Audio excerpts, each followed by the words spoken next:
एक गरीब दुखियारे किसान की कहानी। एक गांव में रमेश नाम का एक गरीब व्यक्ति रहा करता था, जो बहुत मेहनती था और अपनी मेहनत के बल पर ही वह अपने परिवार का भरण पोषण कर रहा था। रमेश के पास थोड़ी सी खेती थी। उसी खेती को वह करके अपना घर गुजारा चला रहा था। खेती में उतना कर लेता था कि वह अपने परिवार का पेट बड़ी आसानी भर सकता था। और उसी गांव में साथ में उन्हें जिल्लत दुत्कारता भी था। वह बहुत बड़ा कंजूस व्यक्ति था, पर क्या करें, गरीबी के हाल ने मजबूर कर रखा था।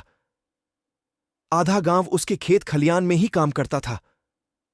गांव के बचे कुछ लोग रमेश को देखकर बड़े हैरान होते थे कि यह इतनी सी थोड़ी सी जमीन में इतनी अच्छी फसल कैसे कर लेता है।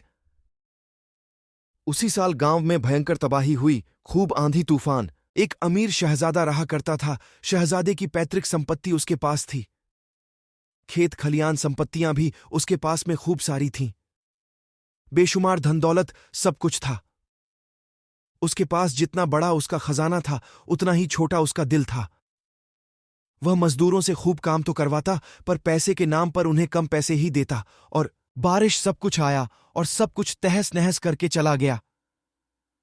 उस गांव के हालत इतने बुरे हो चुके थे कि लोगों के पास खाने तक के लिए कुछ नहीं बचा था। इस आर्टिकल के माध्यम से आज हम आपके साथ साझा कर रहे हैं कि क्या गरीब होना पाप है? क्या गरीबी का कोई महत्व नहीं होता? पर गरीब की ईमानदारी पर हर कोई व्यक्ति शक करता है। तो आज के लिए बस इतना ही। तो अब मिलते हैं अगली कहानी में। हमारे चैनल को सब्सक्राइब करें।